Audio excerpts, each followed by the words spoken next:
দরজাটা খুলতে যাই ধোকা,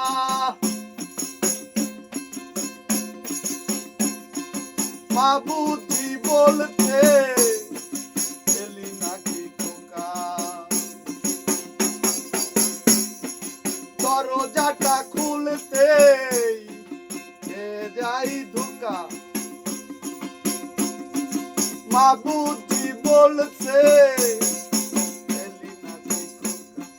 বুকের ভিতরটা নড়ে চড়ে ওঠে, বুকের ভিতরটা নড়ে চড়ে ওঠে, চোখ দিয়ে জল বেয়ে আসে। শুধু মানে, শুধু মানে, শুধু মানে এই সেই ঘর, এই সেই খাটি। বিছানার পাশে আছে পানের বাটা, চশমাটা পরে আছে